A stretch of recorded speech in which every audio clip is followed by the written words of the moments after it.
na hindi ko ikakahiya.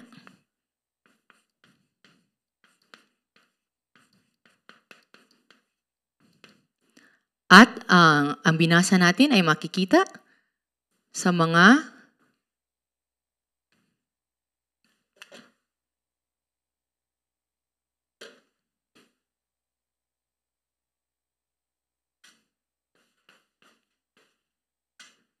taga-Roma 1:16.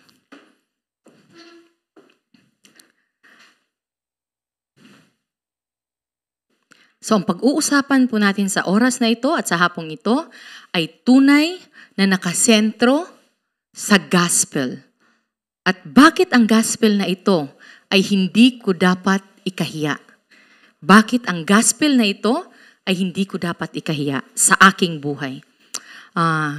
Para sa introduction,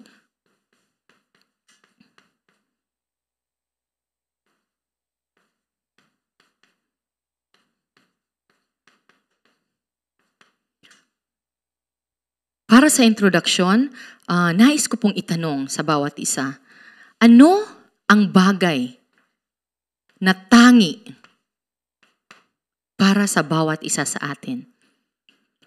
Kung ating susuriin ang bawat buhay natin ngayon, ano ang bagay na natatangi o tangi para sa'yo? Pagkat kung titingnan natin, ang bagay na natatangi para sa'yo or ang bagay na tangi para sa'yo, doon nakasentro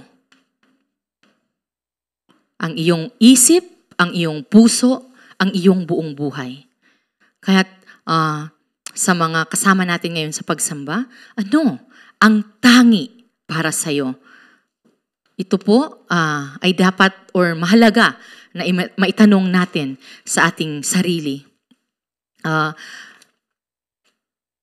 Sa araw na ito, natanggap natin o napag-usapan sa umagang mensahe ang tungkol sa pamagat na lumabas sa iyong sarili at bumalik sa Diyos.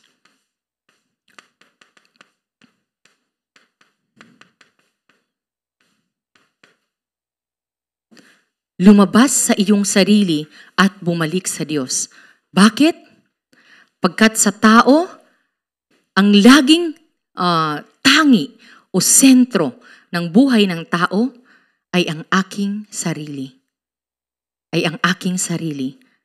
At dahil sa pagkasentro ng tao sa kanyang sarili, ang buhay ng tao ay laging nailalaan. Saan?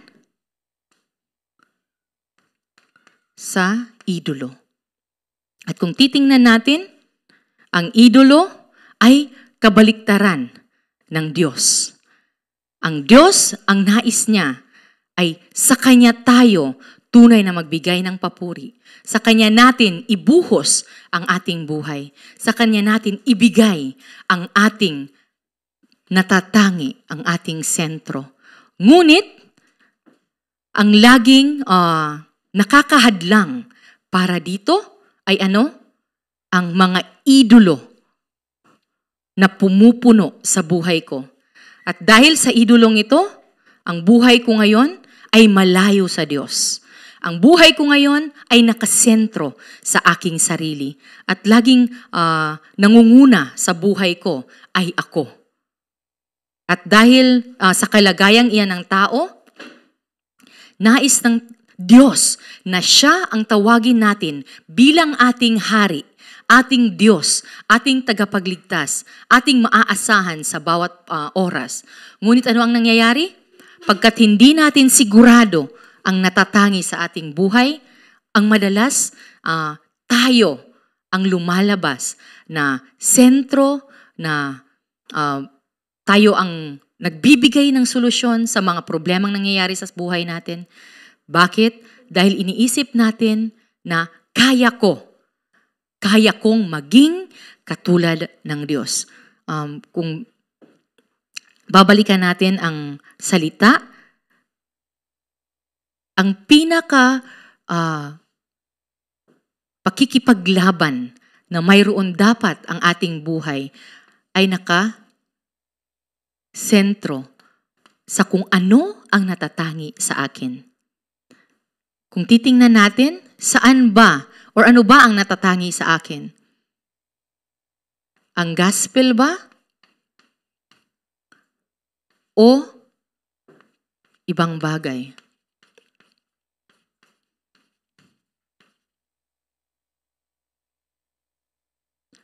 Ano ba ang natatangi sa akin? Na ang Diyos na maging hari ng aking buhay? O ang tao ang maging hari sa aking buhay? Ano ba ang natatangi sa akin? Ang bumalik sa Diyos?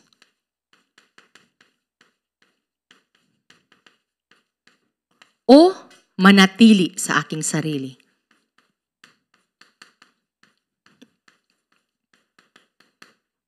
Dapat nating tunay na maintindihan ano ang natatangi para sa buhay ko ngayon.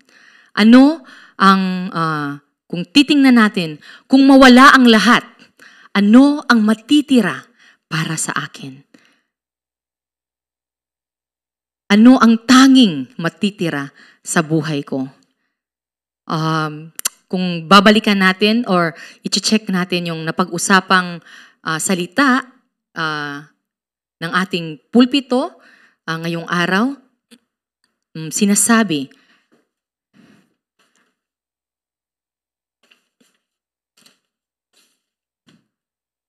sa Lucas 15, kung pwede tayong pumunta sa ating mga Biblia. Sa Lucas 15, ito ay ang kwento ng nawala at natagpuang anak. Or sa Ingles na lagi nating naririnig ay ang prodigal son. Ang anak na nawala, ngunit siya ay natagpuan. Sa istoryang ito, makikita natin ang isang bunsong anak na nais niyang umalis sa poder ng kanyang ama. Kung pwede niyo po akong masabayan sa istorya, ang bunsong anak nais niyang makawala o humiwalay sa kanyang ama. Kaya't hiningi niya ang lahat ng kanyang mamamana galing sa kanyang ama at ano ang ginawa niya? Ang lahat ng nakuha niya galing sa kanyang ama ay inilustay niya sa napakaraming bagay na makamundo na ninanais ng kanyang sarili. Ngunit pagkalipas ng ilang araw, siya ay napunta sa malayong lugar kung saan niya nilustay ang lahat ng kanyang nakuhang kayamanan galing sa kanyang ama at dumating ang oras na wala na siya kahit na ano. Kaya't sa oras na yon, naramdaman niya na siya ay gutom na gutom at hirap na hirap. At gusto niyang mamasukan o magtrabaho, ngunit wala siyang pwedeng mapasukan na trabaho.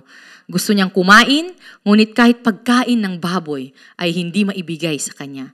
At sa oras na yon, ito ang nangyari sa kanya.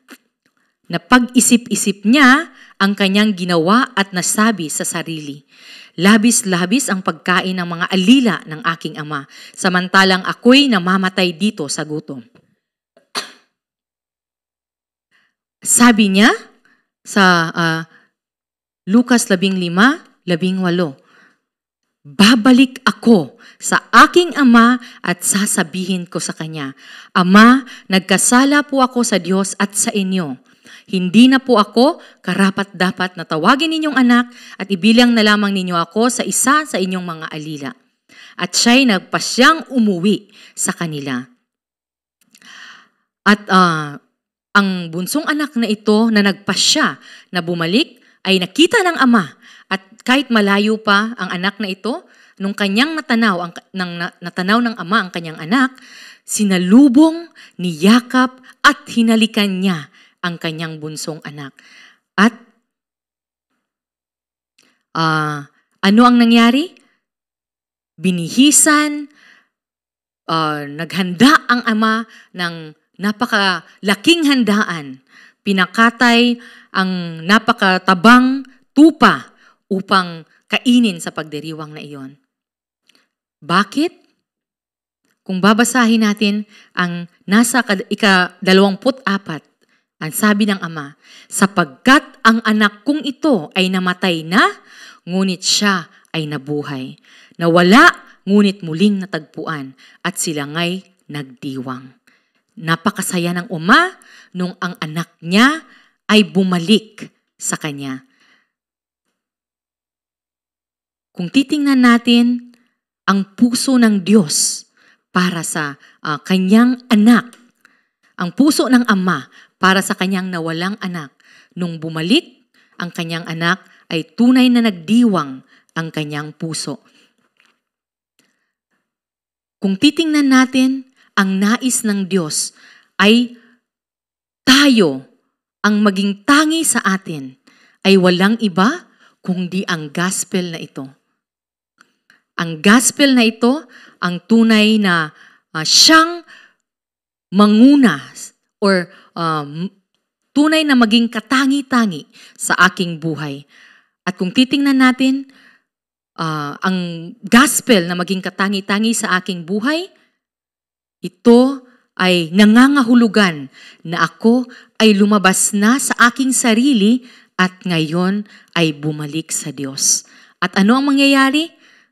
Tayong lahat ay tunay na ipagdidiwang ng Ama, pagkat tayo ay wala na sa ating sarili o pansariling kagustuhan, ngunit tayo ay bumalik na sa ating Ama, sa ating Diyos. At dahil dito, sa kalagayan nating ito na makabalik sa Diyos, ano ang naging daan upang tayong lahat ay tunay na makabalik sa Diyos? Walang iba kundi ang gospel na ipinahayag o ibinigay mismo ng Diyos sa bawat isa sa atin.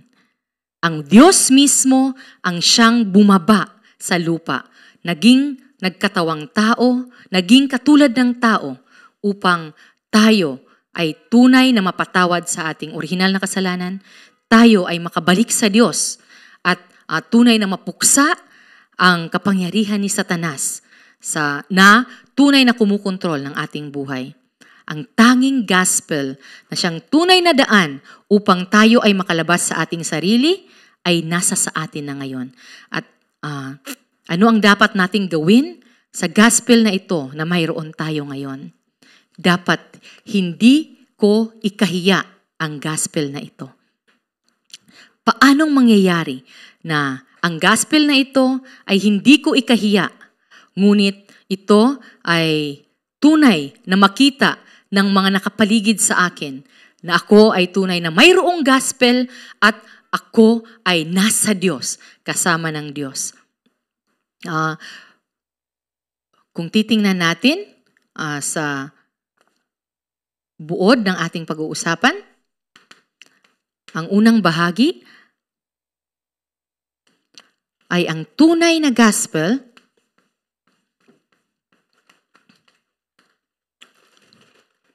ang tunay na sagot.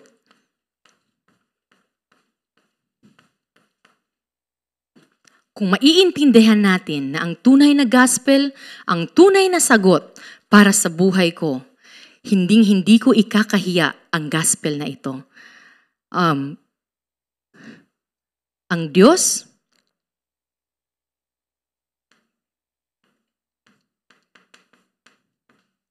nilikha niya ang lahat sa pamamagitan ng kanyang salita.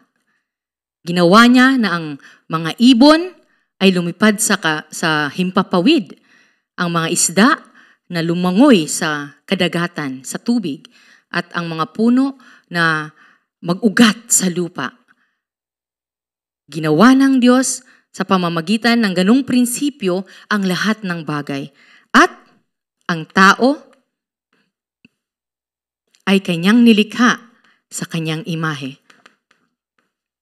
At kanyang pinagpala upang ang tao ay lubos na maging maligaya. At binigyan niya ng pangako ang tao upang maging kasama ng Diyos magpahabang buhay. Ngunit, alam natin sa ating naririnig, napakinggan na mensahe na ang tao ay napahiwalay sa Diyos. Bakit? Dahil sa nangyari aksidente sa Genesis 3 na ang tao ay sumuway sa salita ng Diyos. Kaya nangyari ang orihinal na kasalanan. Ang tao ay nahiwalay sa Diyos at ngayon ang tao ay nasa kontrol ni Satanas. Ngunit ang Diyos ay tunay na punong-puno ng pagmamahal sa kanyang nilikhang tao, tayo, para sa atin. Kaya't kanyang ipinadala ang gospel sa bawat isa sa atin. Sino yon? Si Jesucristo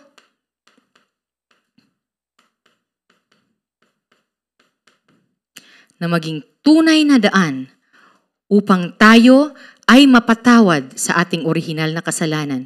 Siya, kung titingnan natin ang Romaso, mga taga-Roma, 8:2,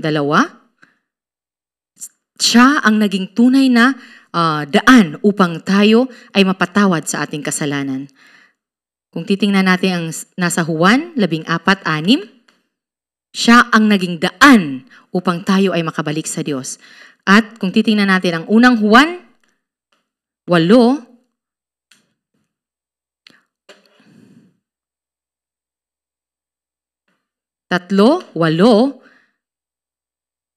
makikita natin na dumating ang anak ng Diyos upang puksain ang kapangyarihan ni Satanas. Ang gospel na ito ang naging tunay na sagot para sa aking buhay. Bakit? Dahil sa pamamagitan ni Jesucristo, ako ay tunay na masasabi ko, ako ay bumalik na sa Diyos at nakalabas na sa aking orihinal na kasalanan, pagkahiwalay sa Diyos at kontrol ni Satanas. Kung babasahin natin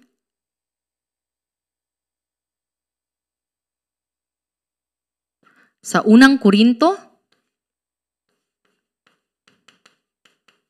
2:7.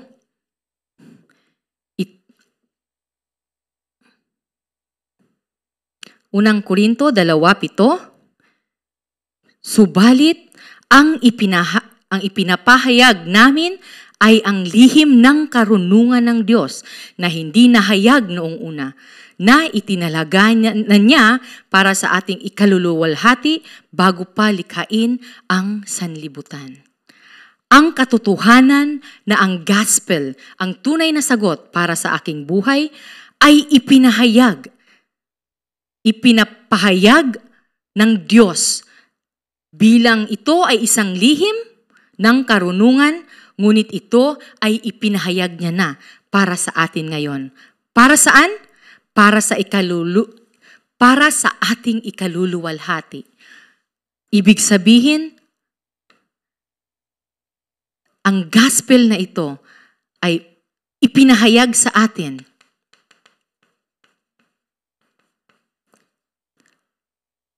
upang ating tunay na maintindihan na ang gospel ang tunay na sagot para sa aking buhay.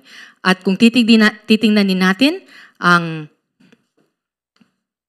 Unang Korinto, 2:10. Ito, basahin natin.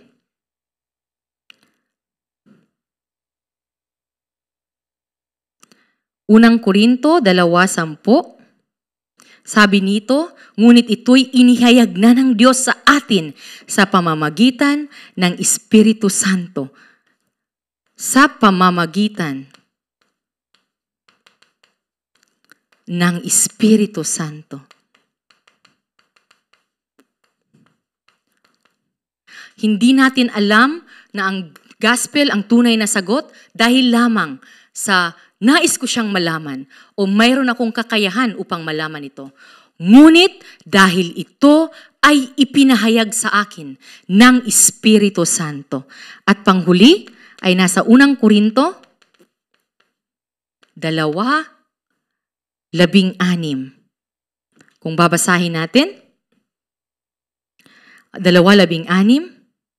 Sino ang nakakaalam ng pag-iisip ng Panginoon?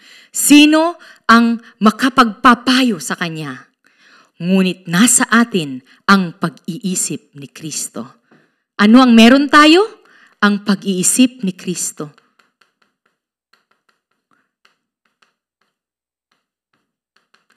Ibinigay na sa atin ng Diyos ang pag-iisip ni Kristo upang tunay na maintindihan natin na ang gospel na ito ang sagot para sa aking buhay. At dahil doon, ang gospel ay hinding-hindi ko ikakahiya. At ang gospel na ito ay ipapahayag ng aking buhay hanggang sa dulo ng aking buhay. Hanggang sa katapusan ng aking buhay. Bakit? Dahil sigurado ako na ito ang tunay na sagot para sa aking buhay. Ito ang tumapos ng aking espiritual na problema. Ito ang naging solusyon para sa buhay ko at ito ang magiging sagot para sa buhay ng mga tao na nakapaligid sa akin. Pangalawa,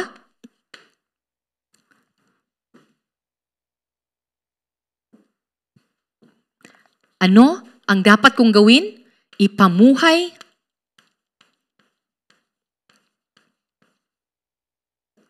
Ipamuhay ang gospel bilang tunay na aking buhay.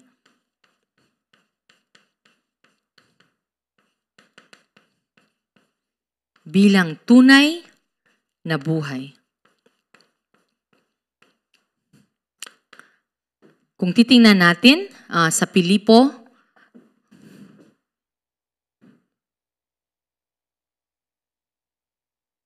taga Filipos 3:8.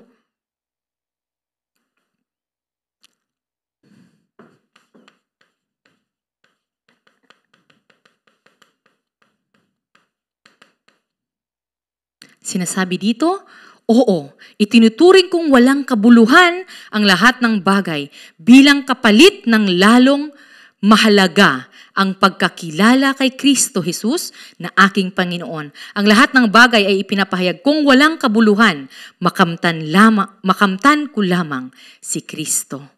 Ang buhay ko, paano ko siya ipapamuhay? Bilang hindi ko ikinakahiya ang gospel. Dapat itinuturing kong walang kabuluhan ang lahat ng bagay. Kapalit ng lalong mahalaga. Ano ang pinakamahalaga? Ang pagkakilala kay Kristo. Walang ibang mas mahalaga para sa buhay ko kundi ang makilala si Kristo.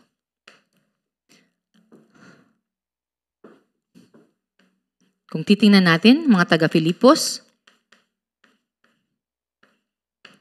3:9, sinasabi dito,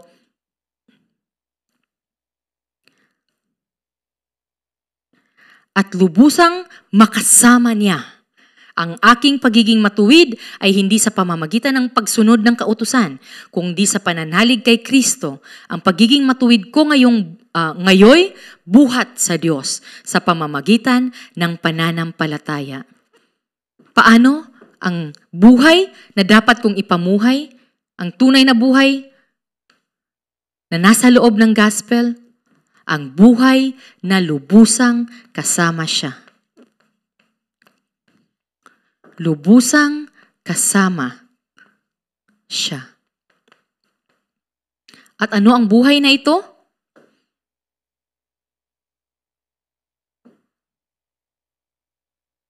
Sabi dito, hindi ang matuwid na pumumuhay, hindi ang pagiging matuwid sa pamamagitan ng pagsunod ng kautusan, kundi sa pamamagitan ng pananalig kay Kristo.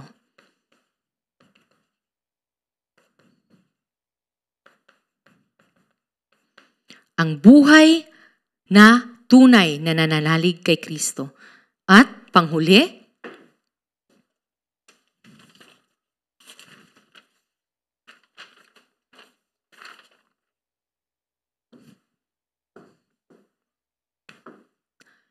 ang aking buhay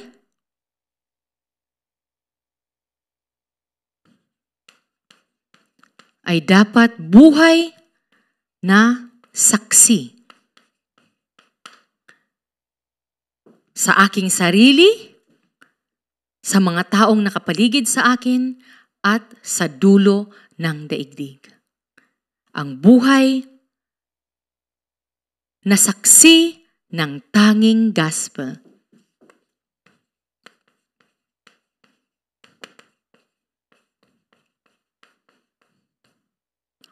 At ang buhay na magiging saksi ng tanging gospel ay buhay na tunay na nagdideklara na hindi ko ikakahiya ang gospel na ito. Ito ang magiging tangi or natatangi para sa aking buhay. Ito ang natatangi at siyang tunay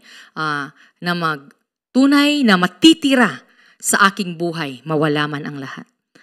Kaya, kung titingnan natin, kung babasahin natin ulit ang ating binasa ngayon, paano ako maging tunay na saksi ng tanging gospel?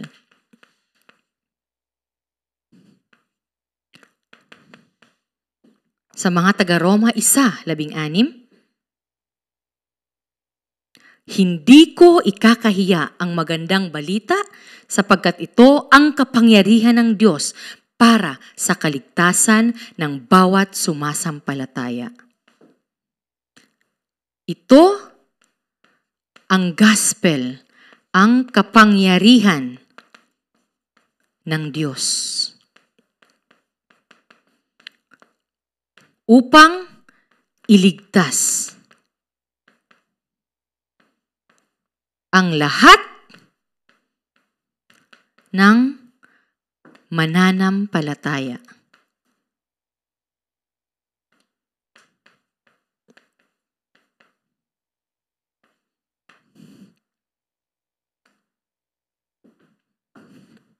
Kung tunay kong naiintindihan na ang gospel na ito ay ang kapangyarihan ng Diyos at siyang tunay na magliligtas sa lahat ng mananampalataya o maniniwala sa gospel na ito, tunay na hindi ko ikakahiya ang gospel na ito, bagkus tunay na ipamumuhay ko ang gospel na ito. Ipapahayag ko sa bawat tao, sa lahat ng tao, sa aking pamilya, sa aking mga kaibigan, sa aking mga katrabaho, sa aking mga kamag-aral, na ang gospel na ito ang tunay na sagot para sa aking buhay. Ang gospel na ito ang nagligtas sa akin sa kalugmukan na aking kinaroroonan.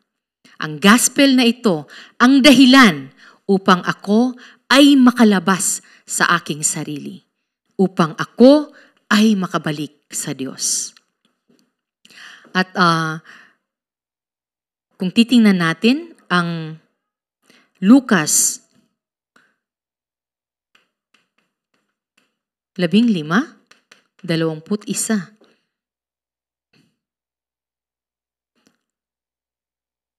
at 31. Lucas 15:31. kanina sa binasa kong na ibahagi kong kwento patungkol sa anak na nawala at natagpuan, mayroong dalawang anak, di po ba? Ang bunso at ang panganay na anak. So ang bunso ay umalis sa piling ng ama at siya ay nilustay niya lahat ng kayamanan ng ama. Ngunit nung walang-wala na siya ay bumalik sa ama. At ano ang ginawa ng ama? Siya ay tinanggap ng ama ng buong puso. At siya ay ipinagdiwang ng ama. Bakit? Sinasabi na siya ay namatay, ngunit muling nabuhay. Bakit? Dahil siya ay nagbalik sa ama. Siya ay lumabas sa kanyang sarili at siya ay bumalik sa ama. Ngunit ang panganay na anak ay laging kasama ng ama. At nung nakita niya ang ginawang pagdiriwang dahil sa pagbalik ng kanyang bunsong kapatid, siya ay nagselos. Dahil sinabi niya na kasama niya yung ama niya sa mahabang panahon at pinagsilbihan ang kanyang ama. Ngunit, kahit sinabi niya na kahit na maliit na tupa ay hindi man lamang siya, o maliit na kambing ay hindi man lamang siya binigyan ng kanyang ama.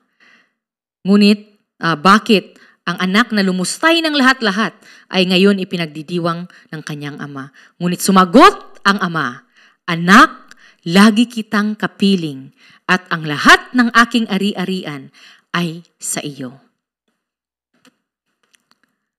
Sabi ng ama, siya ay ating laging kapiling.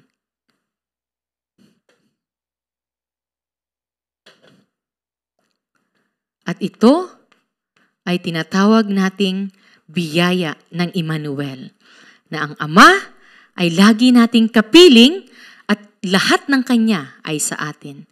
Ngunit, hindi natin ito nakikita.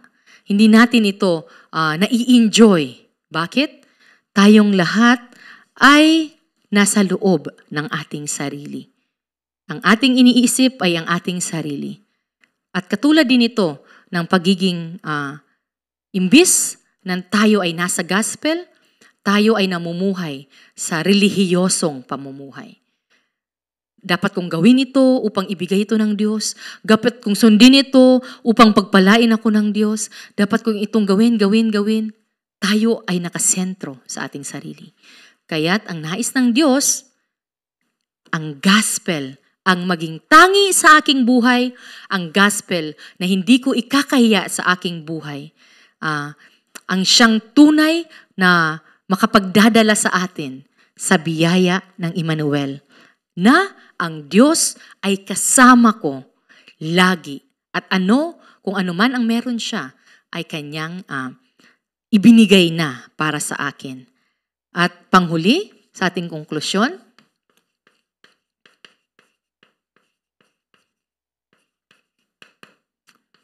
kung babasahin natin sa Mateo 16, 13 hanggang 19.